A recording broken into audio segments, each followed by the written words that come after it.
Welcome to the Quaintrelle Podcast.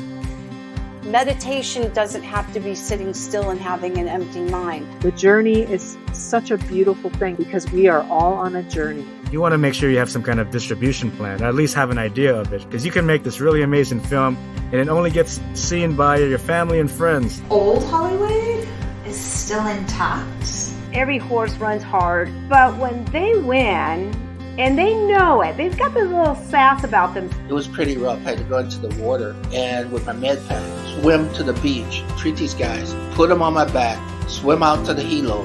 And I'm like, oh my God, I've never seen those before. And I said, what are those? And before I could even finish the sentence, she said, oh my God, you didn't touch them, did you? Even if monarchs go away and we never see one again, because there never will be monarchs again if they die out, it is just a little indicator of larger threats. Humanity. My dad said, so what were you guys doing in the desert? And I said, we were taking nude photos. Hey everybody, I hope you had a great week since the last time that we got together. If you've been on my social media pages, you know that I have some exciting news for you, which is that the film that I am an associate producer for, Fighting Olympus, with a huge team of incredibly talented, amazing individuals, is now out on Amazon.com. So please head on over there and enjoy it. Leave a review. We would love to hear what you think about it. And I'm just going to give you a little warning right now that this episode is all about Fighting Olympus. It's kind of to be used as a companion to the film. It has a lot of background information, a lot of information on the individuals that worked on this phenomenal film, and a lot of spoilers. So you might want to put a pin on this particular episode until you get a chance to see Fighting Olympus. If you are a filmmaker, there's a lot of tips, a lot of anecdotal stories that go along with the things that can happen during a film, as you probably know, being a filmmaker. But without further ado, I am going to get right into this interview with the creator, the director, the producer, the writer, the extraordinary Julian V. Hampton of VonWorks, who put this film out. So grab a cuppa and please enjoy. So how you doing? I'm doing wonderful. How are you? Yeah, I'm doing pretty good. I just finished watching Fighting Olympus again. You know, it's like part of my permanent collection. And I sat down with Sophia last night and we watched the whole thing. And it was just kind of fun listening to her reactions. So I guess we should start with how did Fighting Olympus come about? Well, I've always been a fan of mythological movies, so Clash of the Titans, movies like that. I've always grown up interested in that. I've also always grown up interested in those old kung fu movies and crime dramas. So I thought about a way to put it all together to make a modern day version of one of those mythological tales, combining all of these characters that we know and love, or know and don't like so much, but putting them all together to make something that was really a story-based mythological tale in a modern day setting. So that's where it came together, thinking of how can we bridge the gap and combine all of these threads into a story that's basically about family. How do I save my family? How do I protect my family? How far am I willing to go to take care of my family? I think that the concept of Hades and all of these mythological characters that are in there is really interesting, because I think that we all have a thread, you know, of a Medusa in us, or of a Rucker who is not a mythological person in there. And there's a lot to connect to in this film. Oh, yeah, absolutely. So all of these are based on real to an extent, the origins of the mythology, the Greek mythology. But when you really get into those stories, you start seeing that all of us go through some of the same challenges that individuals in those stories went through. All of us have felt pain. All of us have been betrayed at some point or another. All of us have found love and lost love. All of us have gone through something that has made us what we are, whether it's for better or for worse. It's made us who we are and what we are. So being able to examine how people became what they became, how these figures became what they became, and the main characters, Rucker and Biddle, why they're so connected and why it's so important for them to do whatever they can to save each other and to save their families. Yeah, it's hard to talk about Fighting Olympus without giving some spoilers. Yeah, there's going to be some spoilers. So, warning, perhaps you want to pause this episode here and go and watch the film and then come back for the rest if you don't want to hear any of the spoilers, because I'm going to go right into one right now. Which is, what you just said, the betrayal or the pain and all of that. And it just reminds me of the mirrors in Medusa's lair. What was the significance behind putting those around? They all had words on them.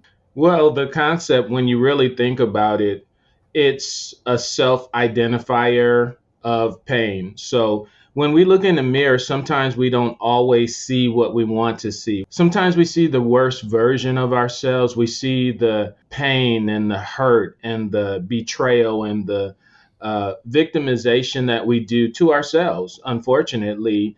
And that specific creation was really born out of how does one look at themselves in the mirror and what do they say? And what would it look like if the words were actually there that conveyed what someone thought of themselves? So in this particular scene, and I'll speak broadly enough not to give too much away, but in this particular scene in Medusa's lair, she's able to have these mirrors basically convey what she sees in herself and what others perceive her as. And it's pretty powerful when you think about it, because what would our mirrors say if we thought the worst of ourselves, and how could we change them?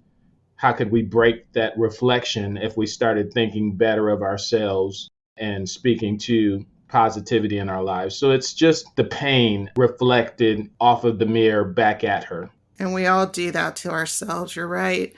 Way too often. Yeah, that's pretty powerful. It's so cool to watch these scenes and remember what it was actually like that day, all of the effort that we went into watching the various characters rehearsing, putting sets together, putting design together.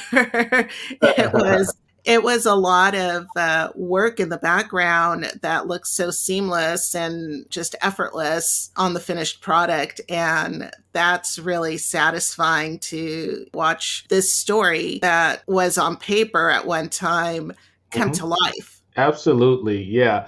When you think about it, and I can go back to Post-it notes and little scraps of paper, writing down ideas and trying to flesh them out and turn them into something. And, your amazing help in kind of putting some of these concepts together and discussions. And it's so cool to see something that started out so small actually become something that's a finished product, a movie, a film that people can look at and enjoy and learn from and question and all of those great things. So I recently did a post on Instagram and Facebook, one of the earlier storyboards that I did for one of the scenes, and just showcasing how when you start from something so basic and move into something that's actually a production, it's just satisfying. It feels so wonderful to be able to share that with people. And sometimes you have to let the challenges of the production go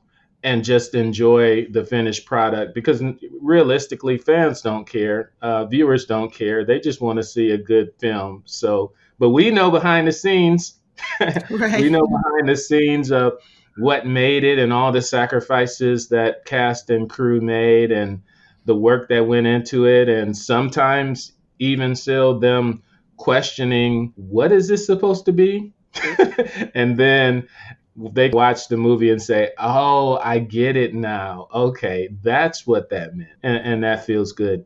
Right. Because it's just like that meme that they have about life where it says everybody thinks that it's linear like this. And you see the line just diagonally going up across the paper. And then the next one is, but the reality is, and then it veers off and then it goes in a bunch of little circles and then it finally straightens out a little bit. And I think that the middle of any project is chaos. And really, there's a lot of little bits of chaos. It just doesn't look like any of it is going to come together because there's so many separate pieces. And it's not until the very end that you're able to take all of these pieces kind of like a puzzle and put them all together. And then the layering that you were talking about with that storyboard, because there were all those meetings at the beginning. You know, you've got the first layer of the idea, then you've got the next layer, turning it into something that you can read and then flesh out those ideas in storyboard form.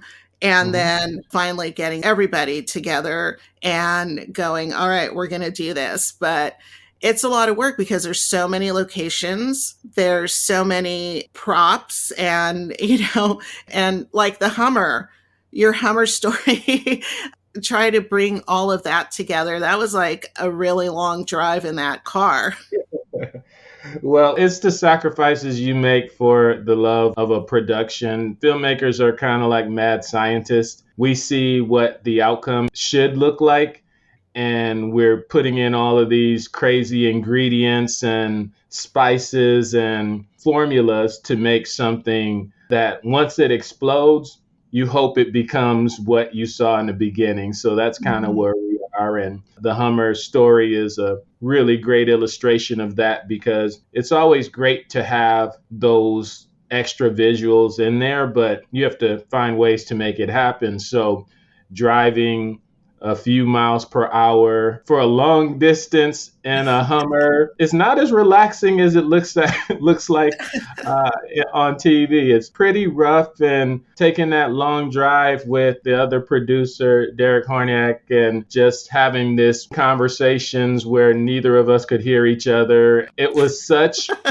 a fun story. It wasn't fun at the time, but when you look back and you say, wow, we made it somehow over rough terrain, over a long distance, but it added a unique take on one of those well-known stories and really added a visual element that was worth the sacrifice. Having heard from Derek about that ride, it sounded like you guys were basically in a popcorn machine bouncing around and, like you said, not moving very fast because it didn't have the horsepower in there for some reason. Well, it's a Hummer. It's not intended for speed. It's intended for rough terrain. So we made it work. And the great thing is we always have a story that we can tell. When someone says, oh, that's too much to do for a production, we can always encourage them and say, hey, guess what we did to make this production possible? And that's the magic of filmmaking. You may see something for 20 seconds, 30 seconds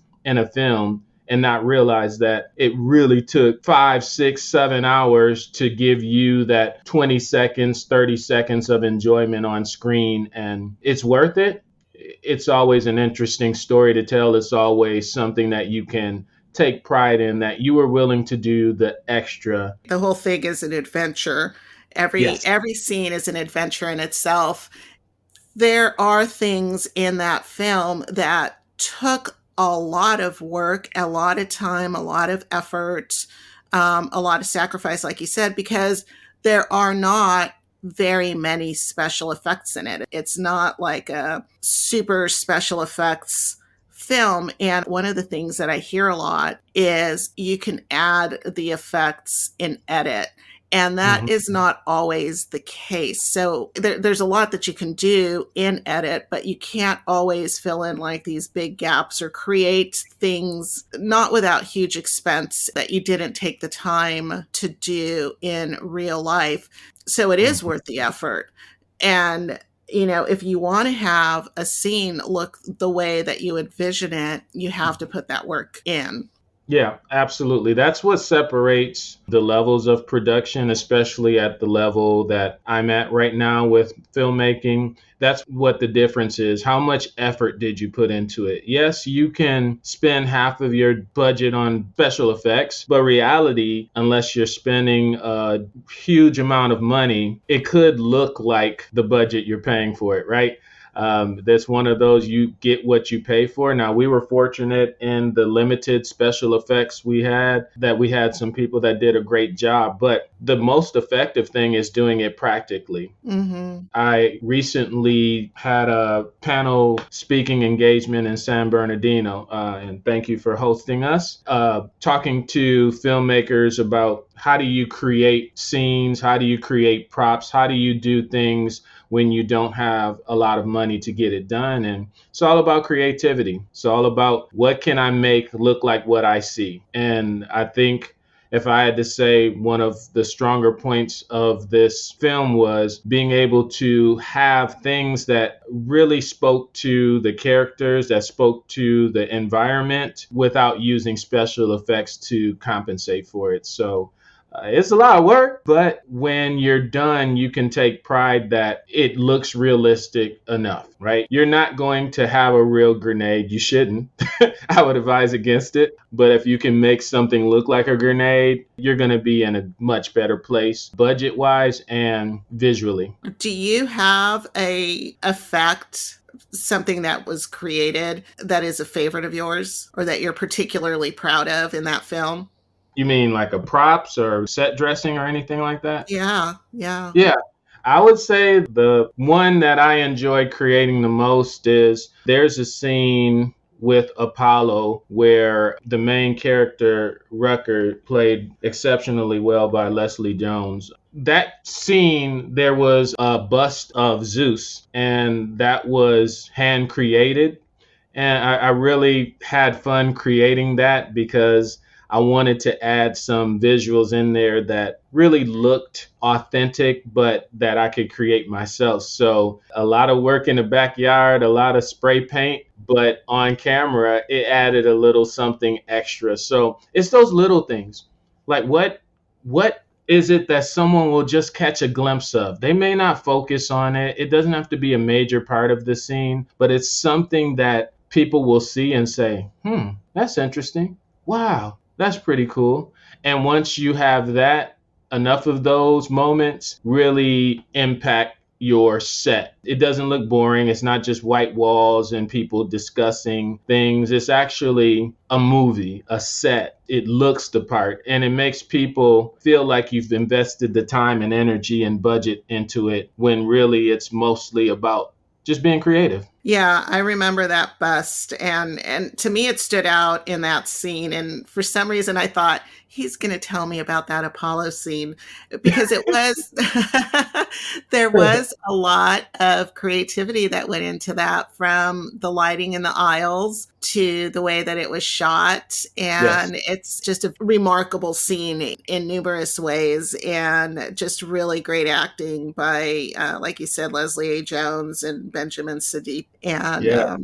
And all of the stunt people, everybody was amazing. I think that they definitely should be proud of all of their acting. And there are some performances that really stand out to me in the film. For example, Alex Bankier as Ares, Athena's crazy brother. And, really another spoiler is going to come up here, a couple of them. And I keep mentioning Medusa, who was played by Haley Jackson. And I think she keeps coming up because not only is she a really dynamic character, but she's also an incredible actor. And I remember how much focus and concentration she would put into her parts, and just really wanted to represent Medusa well. And there's this scene at the very end of her life, and it is so incredible. The realness that she put into that scene is so painful, but also the scene where she and Rucker are talking to one another, and she's talking about the loss of her son. and Rucker says, I'll help you find your son. And all of the story that was conveyed in just that one look, like, Yeah. you don't understand how much pain I've gone through. You have no idea how hard I've tried. This is almost impossible. And, I think we all perhaps know somebody. I know a couple of women who have unfortunately lost their children legally and unfairly, in my opinion, and the pain that they go through to get their children back. Yes. And especially, when it's like a part of a divorce or something. And just seeing all of that in Medusa's face in that moment was really powerful. Yeah, she's a wonderful actress, hardest working actress. She's asking for tips, watching video, learning more about Medusa's story and backstory, because there's a lot to even the mythology of Medusa that a lot of people don't know or have never read about. And painting that character not just as some monster that wants to hurt people, but as a person that's been hurt, that's going through some challenges, and really only desire is to save her child, to get her child back. Which, as you said, there's so many women that have been in that same position where they've lost their child to lost custody, lost their child to drugs, lost their child to some event. But her capturing of that pain, her also capturing the strength, right? I wanted to project an image of strength in her and strength in a woman that could use the help but doesn't need the help, right?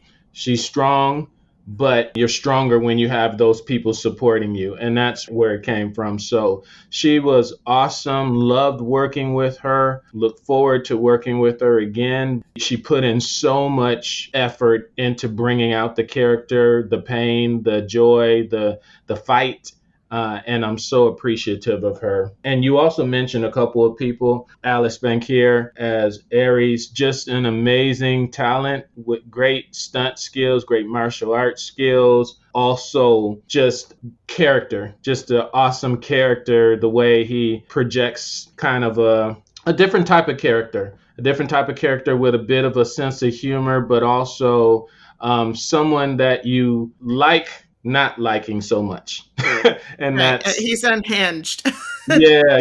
And I like that. So many great characters. Debonair Mathis playing Biddle, just hardworking, great sense of humor, has a knack for the right words at the right time. Loved working with him. Corey Roberts as Cerberus, the gentle giant, the kindest, sweetest guy you'd meet, but projects such intensity. Rich Sands, speaking of intensity. Right. If you remember Rich's audition, as Hades. Rich, again, wonderful guy, but can convey intensity like nobody's business. So many great. Twinkle Carr, who is Ayasha, amazing, just has a knack for how to convey lines, how to change emotions, her expressions. Yeah. So hopefully as we go a little further, we can talk about some of these amazing people that have made this possible. Definitely. I loved that unhinged quality about Ares for sure. And I do remember that audition with Rich Sands coming in, and the minute that he spoke Hades' words, it was like, that's the devil. We need him. Yes. Yes. Yeah. Yep. You got it. Yep. You're good. Yeah. And it was funny because he walked in and he was, very charming and nice and normal. And as soon as he read that script, it was like the light switch changed, and he was quite foreboding and very scary and menacing. So, which were all qualities that we were looking for in that particular character. So he did an amazing job. Yes, he did. Then there's John Luxatich as Lucas. Amazing. Yes. He was really awesome in that part. Yes. When you see a character in your mind, you don't necessarily want to pick what they're going to look like as much. It's more of here's their vibe, here's their context, right? And John as Lucas made it so easy because he became that character so quickly. It didn't take much time. That kind soul that just wants to help and is willing to do whatever it takes to help. Great person to work with, did a lot behind the scenes to also help the project. He's a director and great filmmaker in his own right, having produced a few films already that are really remarkable. Yeah. And he played that professor. I mean, he was just like the perfect professor, low key, but with a lot of courage in his heart. Yes. That was a wonderful character in that story that propelled a lot of storyline forward, you know, being able to tell Rucker what Hades was all about at that bar scene with Ben Sanchez as the bartender. That bar scene made me laugh because that's another story associated with making this film. I woke you up one fine Sunday morning very early because I showed up at the location on the wrong Sunday in Koreatown. And that was just funny. I had actually brought Sophie with me to be one of the extras on the set. And so we ended up spending a fun day in Koreatown. But yeah, you know, there's again so many stories that go along with the making of, and so many memorable moments as we watch it as people who were involved in the making of. So I hope a lot of that excitement is conveyed to the audience as they watch it. You know, those little moments, because every shoot has a particular personality to it, right? Because it's a lot of times you're going to a different place and you've got a different group of people. Some of them are throughout and some of them are just specific to that particular shoot, that particular scene. So there's different elements that come about throughout, and hopefully they're joined together in really good excitement and good feeling there. Well, that's the part of filmmaking that a lot of people don't think about. It's the managerial identification. It's the flexibility, because you are working with so many different people you may have met 5 minutes ago, and you have to be able to build a bond, to work together, to see things the same way, or to communicate your vision, not for the entire project, because you may not have time to do that, but to convey your vision for that specific scene well enough that actors, the crew, everybody can find their way right into the project. So you talked about Ben Sanchez, Mr. Everything. Anytime he could help do something, I won't give away every one of his roles, but he's in quite a few roles. You can see him as the bartender in the bar scene, but so many people that have done a wonderful job. You again talked about John Lukasich and his role working with Leslie Jones, and just the great connection they had going back and forth and building a relationship. And you think sometimes you don't have a lot of time to figure it out. You have to figure it out as quick as possible. So someone doesn't show up, someone has to fill in. Someone can't make it, someone has to take on the responsibility. And I think that we pulled it off very well, because if you can't tell the challenges that went on, then you know you've done a good job. Right.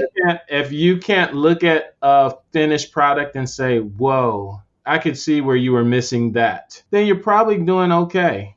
And, you know, speaking to that, it's funny because I know in one scene in particular, we were so worried that we didn't have the props that we needed. And it seemed so important at that moment.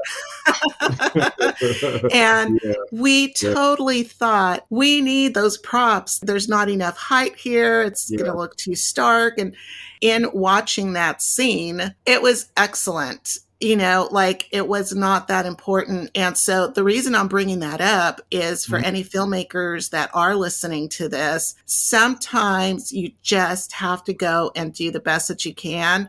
And in the final product, you realize that, you know, whether it's 5 minutes or 5 hours of suffering that you're going through over the loss of one small thing, you've got to put it into perspective. And in the end, what you have to do is do the best that you can with what you have, and really focus on creating the best performance and creating the best scene, and just bringing everybody together towards that goal. And a lot of times you're going to find that, especially if it's a prop or something like that, it's not really missed because, like you said earlier, it's only going to be on screen for a very small amount of time. And then it moves on into the next scene. So that's something else to remember, that if you don't have exactly what you need at that moment, you're going to be shooting for a day maybe and missing it for that day. But when you've got the film, it won't be noticed because there's so much else going on, and there's scenes before and after that are building up to that moment, and then it passes. And so it's not missed, if all of that made sense. Yeah, it makes sense. I mean, really what you're talking about, you have to be flexible and you have to be creative. So there's many things that happen during the shoot, but my mentality from the beginning was whatever it takes, we're going to get this done. And so it doesn't matter. Yeah, someone forgot a prop. Okay, we make a new one real quick. Someone canceled. Okay, we find someone, we adapt. Whatever it is, for filmmakers, if you can find a way to adapt, you're going to reach success. We did part of the filming during the pandemic. People changed hairstyles, people changed looks, everything that could happen happened. But we found a way to rewrite scenes and recreate scenes and change the story to adapt to where people are in their life. So I think if you have that element of being able to adapt, just find a way to make it work, right? Like I always say this, it takes longer to complain about it than it does to fix it. That's the truth, isn't it? Yeah. You could just sit there and complain and whine and feel sorry for yourself, or you can find a way to get it done. Okay. Right. So I think that's helped us get through and find that success, because whatever problems came, we had a team of people that were willing to adapt. I think of one of our last shoots when we're all standing outside painting props, right? And I was just thinking about that. I have a picture of many hands with spray paints painting a wall. And that was another thing I was thinking about, was just how wonderful. Sometimes you get people who are really excited about what you're doing, even though they're not a part of the project. So for example, that location, the manager or the owner of that location heard your vision and said, I've got all of that here. Yeah. And then he actually pulled out that board and said, if you get the spray paint, you guys can do this. And then he actually helped us put that wall together. And it's really wonderful when you can create that kind of connection, that kind of excitement with people who aren't even officially part of the project. So it's building that family, that connection, that excitement, and conveying your story effectively enough that you've got people who are just willing to lend a hand. And that sense of pride and ownership, where we were all, you need us there early, we'll be there early. You need us to do this, sure. And bringing things in or connecting with people who could help us get the goal completed was, again, it's a lot of work, but it feels really satisfying in the end, and to be able to talk about it so positively, because it was a very positive experience despite the challenges. And sometimes challenges are what make an experience really great. It's being able to overcome them and come out with a successful end to them. Yeah. Well, I think when you talk about people willing to help, willing to support, if you have the enthusiasm, people will look to support you, right? When you go in and you say, hey, I got this great vision, this awesome project, and you show a glimpse of what the vision looks like, as you mentioned, the owner at the one location, getting them excited, having him say, wow, I've never seen our location look like this before. This is crazy, right? That's almost verbatim what he said. Yeah. So that means that your creativity, and I say shared creativity because it's not just all me. We had so many people that were a part of helping create that vision, but when I bring a picture, when I draw a picture and I say, this is what it looks like, and people can actually say, well, yeah, I have that. Oh, yeah, I know what you're talking about. That's when you start building that sense of community on a project, because now he's going to be forever connected to things we do. Not just this project, but projects in the future, because he played such an important role in so many other locations along the way, vendors along the way, cast and crew along the way, just made it possible. And that'll propel us into more projects in the future. Right. A lot of good people deserve thanks for helping make Fighting Olympus what it is, for sure. I wanted to bring up a couple of other people that I feel put in some really amazing performances. Playing opposite Rich Sands' Hades was Lila Shaker as Persephone. And that was such a powerful story, with her just wanting to go home and, being kidnapped. And just like the mythological story that everybody is familiar with, she took that bite. And it changed her in really powerful ways. Yeah, she was amazing to work with. Such a professional. She really got into the character quickly, able to convey the quiet sadness, the elements of hope, and then the elements of change that occur. And again, it's a common theme with character arches. Where did the change happen? What made the change happen? And it doesn't always mean your arch changes for the best, right? It's sometimes you may change a different way, and it's such is life. So I loved working with her. She was so flexible, so willing to put in the extra effort, and grateful for her performance. Definitely. Yeah. Then, there's a couple of other people that were a big part and very, very behind the scenes, but very effective in making this film what it is. And one of them was the fight coordinator, Clyde Incy. Yes, exactly. Yeah, Clyde was so great to work with. He was the primary vision behind some of the fight coordination, the stunt coordination. We worked together very well. Clyde is an exceptional martial artist, and he had a tough task. He needed to work with some experienced stunt people and some experienced martial artists, along with some that had never done that before.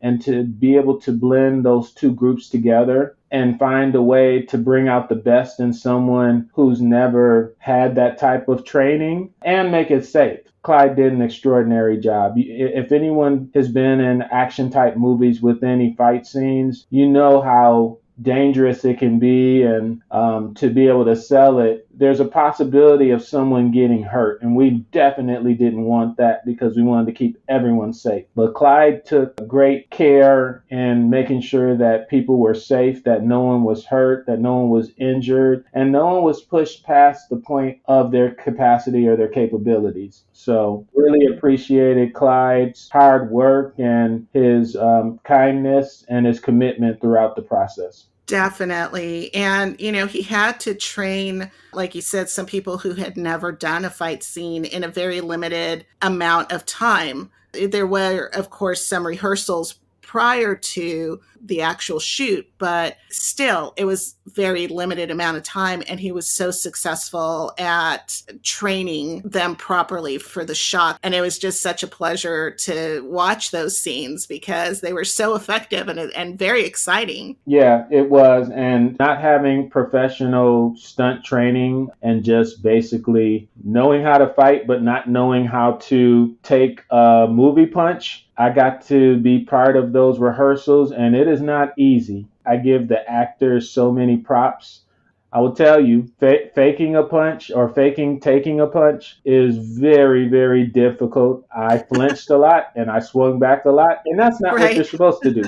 So it takes a lot of practice. Yeah, it takes tons of practice, and Clyde made it enjoyable. Clyde made it fun. Between him and Alex Bankier and Benjamin Sanchez, we had some awesome people that really helped us create some unique takes on some fight scenes. Absolutely. And it's a serious workout too. Yes.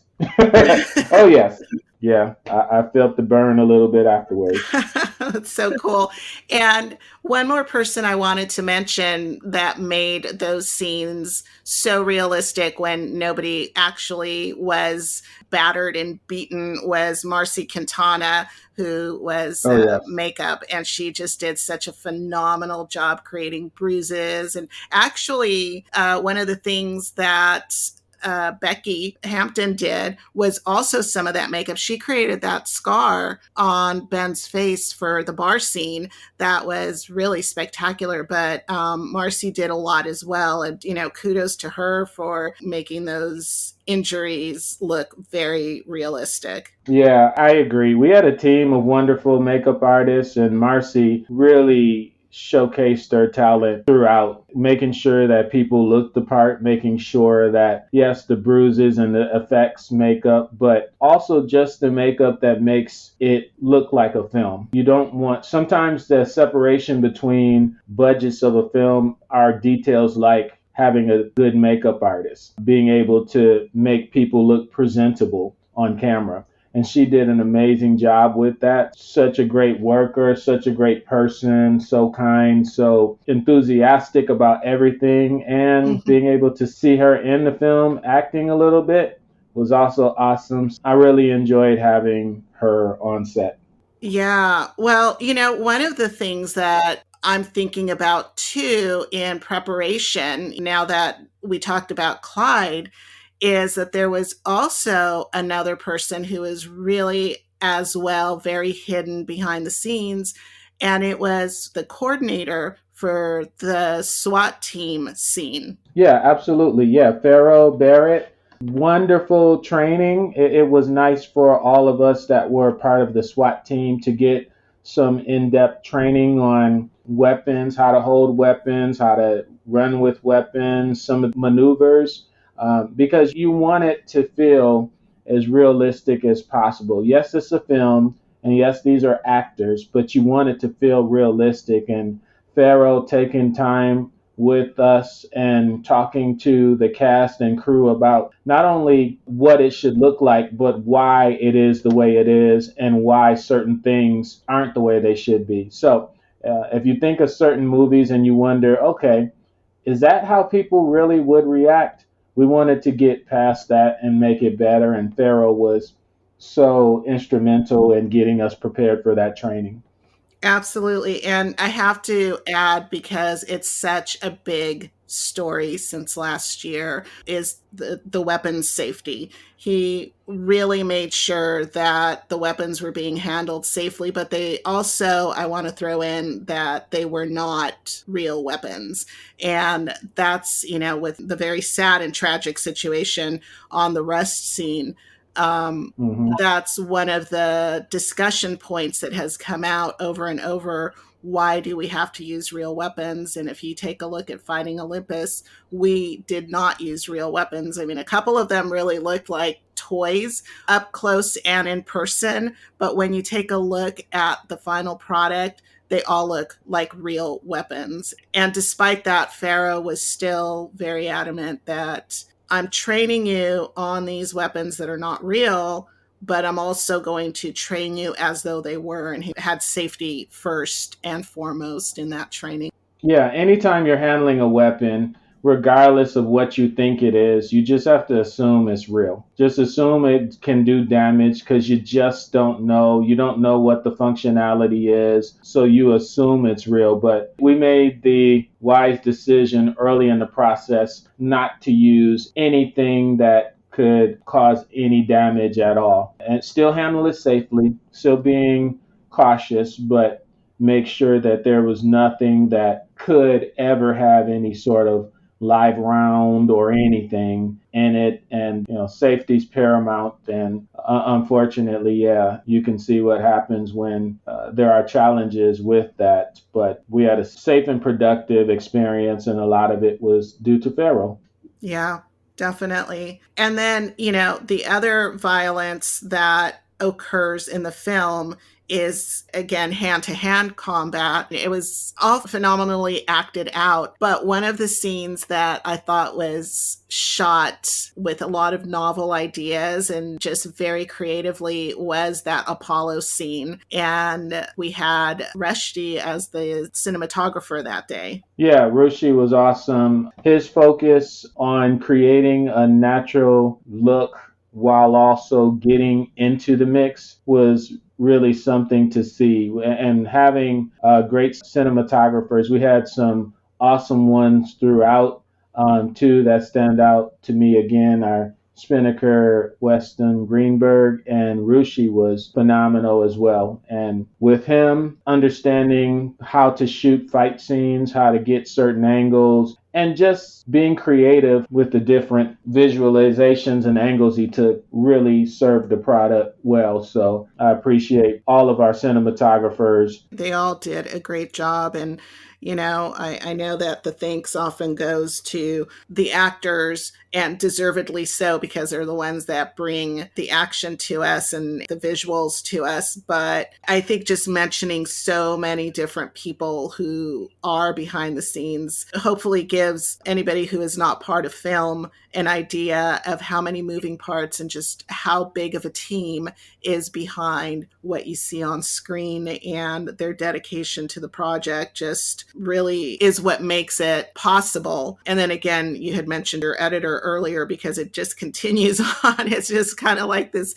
continuum of behind the scenes people until you finally get it on screen and able to show it. So it's been a great journey with a huge group of amazing individuals that, I'd be really proud to work with all of them again at any point. Yeah, I agree. Me too. I'm just thinking about the story itself, and all of those characters are connected to one another. I mean, especially Caroline Hallam's Athena is a thread throughout. Clearly, she wants to kill Medusa.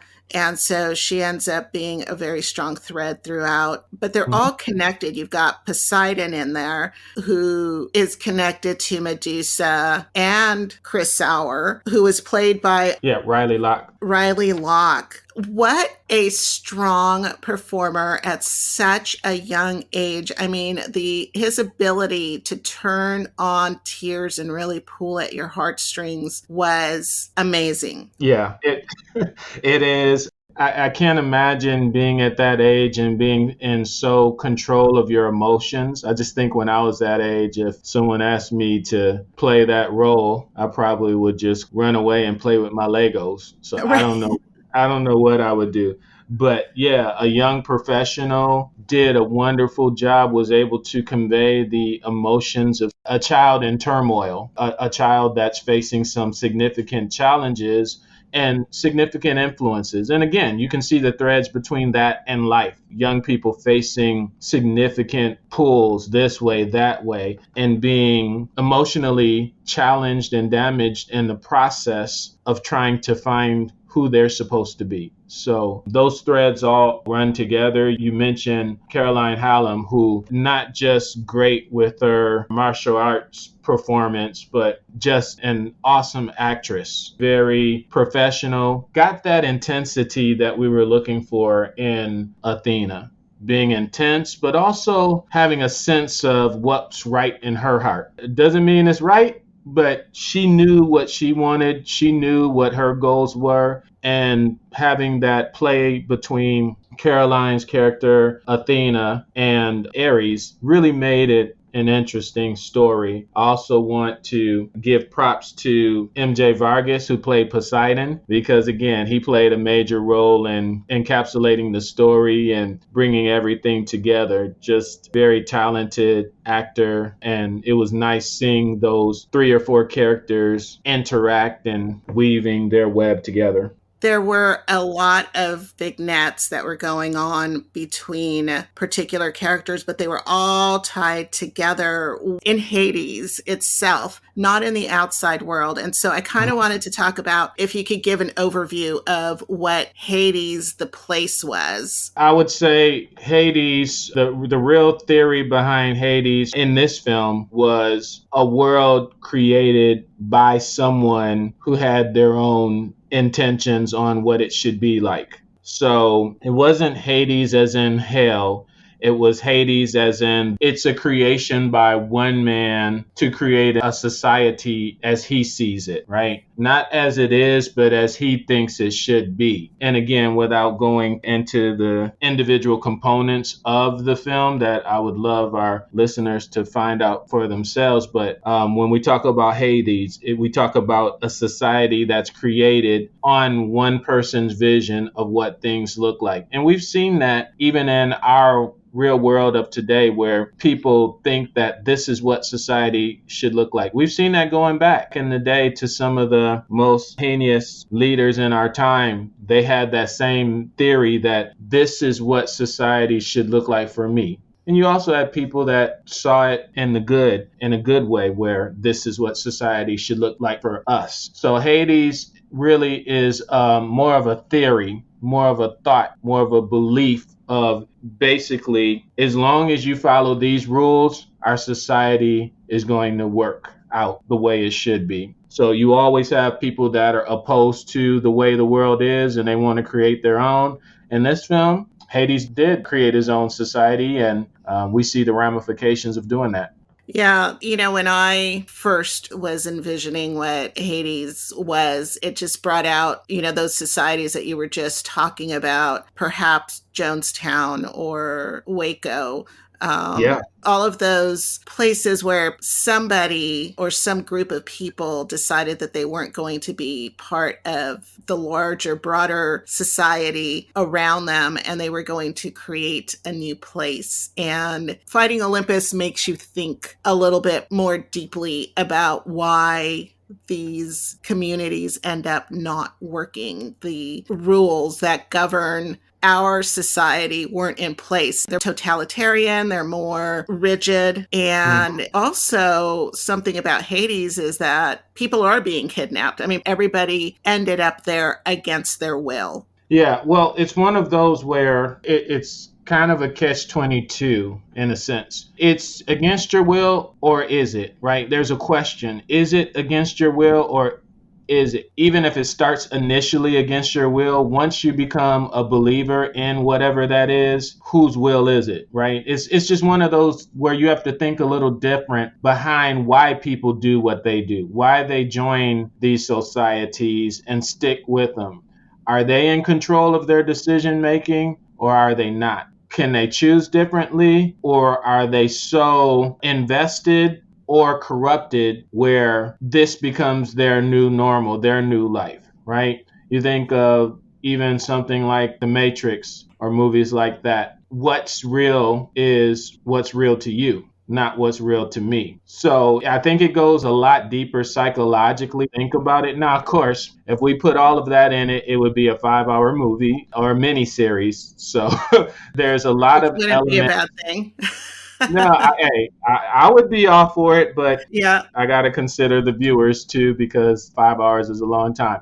But my point is, when you dig into that, there's some elements that, of course, we had to cut out because of timing and keeping to around the timeline that we wanted to stick to. So our editor, Alex Gans, did a great job of kind of helping determine where the edit starts and stops. And I think even as much as those other elements would have spoke to the depth of the psychology, I think you get the picture. I think you get the picture enough to start thinking a little more about why do people do what they do? Why do people join these type of cults or organizations or whatever it is? And why do people even create them? And I think this gives a different way of looking at that. That's not so black and white. I think it really comes out when you're watching Fighting Olympus and opens up a lot of questions, a lot of critical thought into society. There's a kind of a caste system, right? Where you've got gold and silver and bronze. And, going back to that bar scene, there's rust masks that come in and the bartender says only gold, and basically they get kicked out. And it talks about prejudice, Yes. things that we've all experienced at one time or another. And I thought that was very powerful. Yeah, I think the key that I wanted to do was showcase some societal issues without being overly preachy. Let people see, okay, even in what's considered a perfect world or a perfect society, you still have those same challenges. You still have prejudice. You still have crooked authority figures, people that are doing things that are not the right thing to do. So as long as there's human beings involved, there's going to be challenges involved. Mm-hmm. So I wanted to make sure that I got that point across, that even in this place where someone created it to be the perfect society, still has issues, still has flaws, major flaws, and still has people that are not doing what they should do to make it a place that's welcoming for everyone.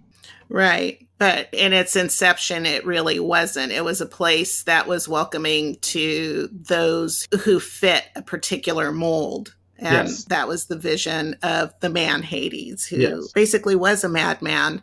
So it didn't work out for a lot of people.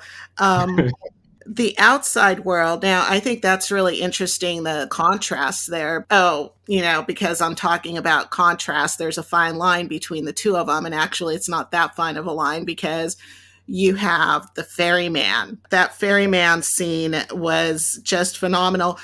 So you've got this contrast. The real world, you've got these SWAT officers, brothers. How did that story develop into getting them into this other world that is not even on maps?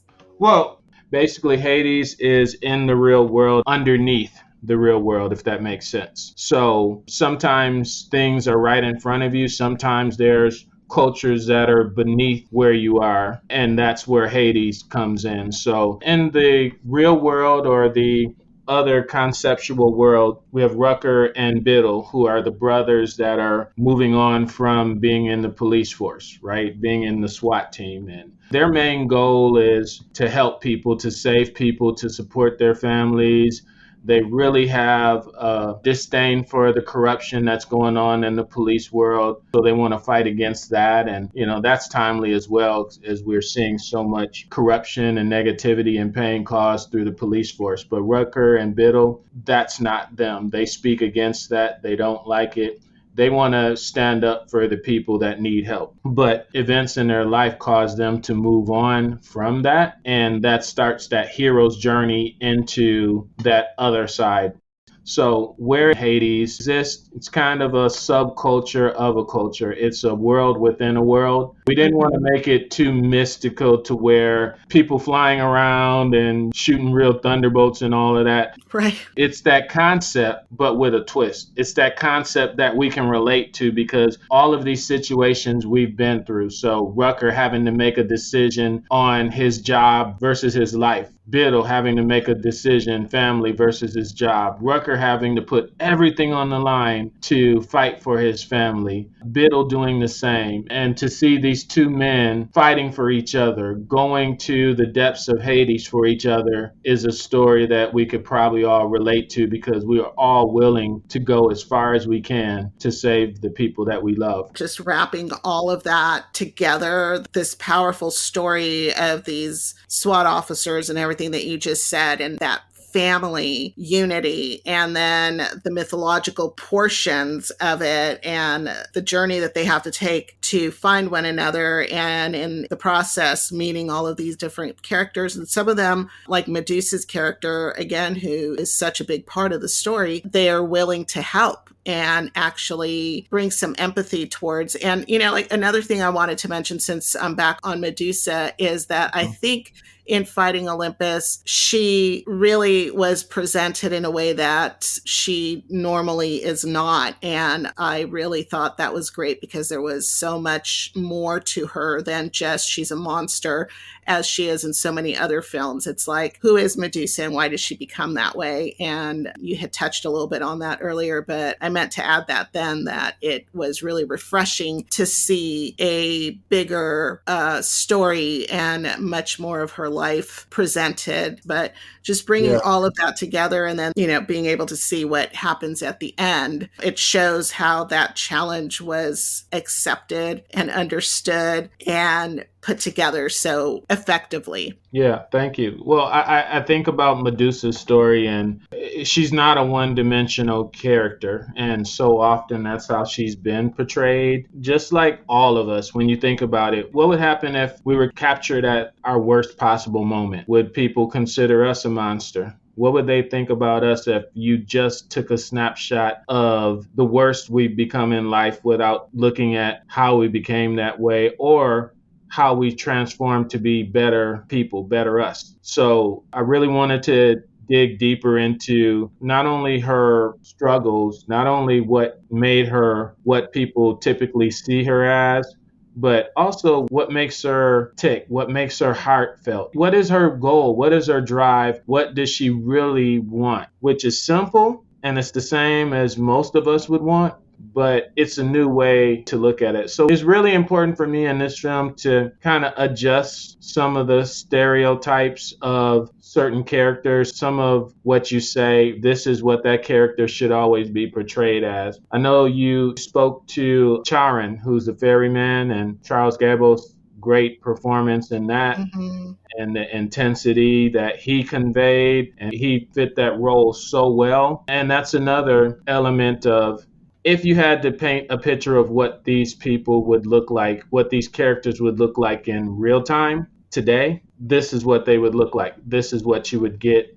And this is some of the elements of them that take them from 2-dimensional to 3-dimensional. Definitely a spectacular film with all of that depth. And, like that was one of the things that I really wanted to do with this episode, is hopefully give that background, that deep thought that went into creating not just the characters, but the societies that they live in. Is there anything that we missed?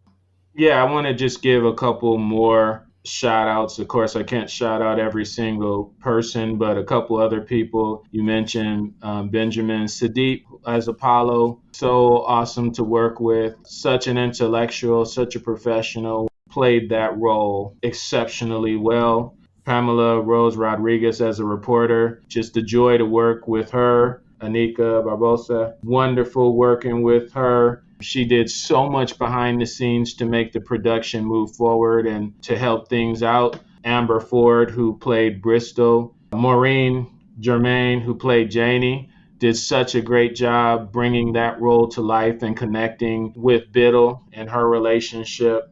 Also want to thank some of the cast and some of the crew. So Derek Horniak, who is another producer on the project, as well as some of our cinematographers like Spinnaker, Western, Greenberg. So everybody, I just appreciate everyone's help. And if I miss someone, charge it to my heart and charge it to our time. But I do want to say thank you to everybody who was involved in the project. And I hope that everyone gets a chance to watch us on Amazon.com. Leave a review. We want to know what you think and enjoy the experience. Oh, I'm sorry. Can I throw out two more? Most important. Yes. Thank you so much for your support from the beginning, your creativity, and you seeing the vision early on and thank you. Kind of riding with me throughout the process. And also the most wonderful Becky Hampton for also doing everything it took in this project to bring it to fruition. So many roles, too many to name, but just there from the beginning, helping this project move forward. Thank you. Thank you both. I loved working with Becky. I loved working with both of you. I am really appreciative. Thank you so much for allowing me to be part of this project. It was such a pleasure, and I think you can hear it in both of our voices as we talk about this, how exciting it was to create it and now see it on Amazon. It's just a very memorable time in my life, and I look forward to working with you again on some other projects, which is what I wanted to get to. Thank you. I know you've got a couple of other projects out. You've got Black Box. Yeah, Black Box, which is our first. Oh, you know what? Before I move on, I'm sorry. I just wanted to mention one more thing about Fighting Olympus. Yeah. So one of the cool things, too, that has come out of this film is the awards and the nominations. Yeah, so we did win a couple of awards, which I'm just so grateful for, because when you think about it, you have so many people that are vying for these awards, and we've been fortunate that people have enjoyed what we did and what we put together. So we did win the National Black Film Festival as Best Feature Film. Yeah, that was a pretty big deal. Tons of competition, and we did so well. And also the Urban Action Showcase and Expo. That was a pretty huge event in New York, and we won the Best Urban Action Feature Film. And then we had another one that we were the finalists in, and the Auction Fest and Market. So yeah, it's always awesome to win awards, but what really is special to me is when people say, I really enjoyed what you did, right? That goes so long away with me, because that means that they felt something. They got something out of what we put on screen, and really, that's what you do it for. You do it to share what's in you with others that get a chance to watch the film. So thank you, all of these festivals. Yes. And you also have some other projects that you've been moving towards and along the way have been working on. So one of them is Black Box, which I think is completed, right? Yes, Blacked Box, Blacked. Black Box is still in the festival circuit, so it's winning quite a few awards right now. It's doing really, really well. So it's a thriller. Basically, it's about a man that finds this mysterious black box. He has to learn its secrets before it affects him and those around him. So pretty intense, but it's been well received. As I mentioned, we just came back from San Bernardino, winning an award out there for it, and quite a few more festivals it'll be in before we get it out for distribution. So thank you, everyone that was involved in that project. Yeah, and congratulations. Yeah, thank you. There's many, many, many more to come. So the train is just getting started. So you'll be seeing a lot more of VineWorks in our projects. Nice. That's so exciting. And I'm really glad that you continue to create. It's nice to be able to escape into a film and just have a couple of hours of entertainment. Yeah, that's all it is. When I talk to people about filmmaking, I say it's really just expensive make-believe. So if people want to get a hold of you or just take a look at your projects, because you do a whole lot more. I didn't even mention half of this. You're a writer, you're a musician. Yeah. You've got so many talent, because you wrote a lot of the music too, or you do write a lot of the music for your projects. Yes.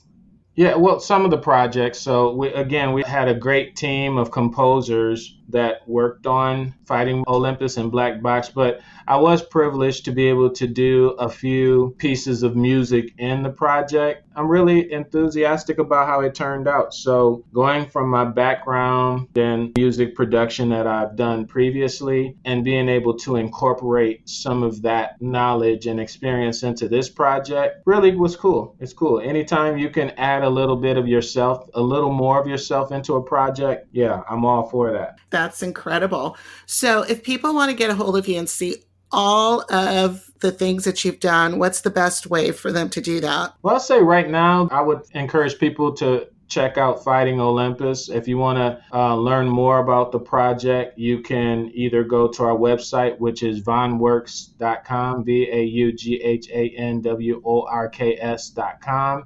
You can find us on Facebook under Fighting Olympus. You can find us on Instagram under Fighting Olympus. So those would be the best ways to reach out to us and to check out the film on Amazon.com. Love for you to check out the film. Love for you to connect with us. Leave your contact information so we can add you to the mailing list for upcoming movies. If you had one thing to share with the world, what would it be? I would say that never stop fighting for your dreams, right? We all have things that we've desired to do, that we've desired to be, and they just don't happen just by you existing. You have to fight for them. You have to go for them. People are going to tell you you can't. People are going to tell you it'll never work. People are going to tell you that it's not good enough. But as long as you're willing to fight for what you believe in, fight for what you dream of doing, fight for what you dream of becoming, you're going to be successful. So I would say that fight and never stop fighting. Never put down your guard. Keep your guard up, and eventually you'll knock out all the doubt. Yeah. Stay focused, move forward. Yeah. Don't allow those obstacles, smash those obstacles and make them as little as they could possibly be and get where you need to go. There is nothing better than seeing your hard work and that of your entire team shown. We are all so excited about this opportunity to present the award-winning Fighting Olympus to you. So please tell your family and friends about this big dream that came true. Watch it and rate it on Amazon.com. I hope that we've inspired you to make your dreams happen. Whether it's a film or a book or something beyond my imagination, just get started and keep going. The creative process is a magical journey worth taking. Check out the show notes for how to watch the film and much more. And please also take a moment to rate this episode, because your ratings really do help move this podcast closer to the top of searches so that my friends and I can reach more people. I'm looking forward to sharing more upcoming In the Company of Friends talks with you. So be sure to follow me on the socials and the .com, all at the Quaintrelle Podcast. That's TheQuaintrelle Podcast. I am Sil Annan, the Quaintrelle, and until next time, I wish you passion, grace, creativity, teamwork, perseverance, the courage to dream, elegance, and beauty.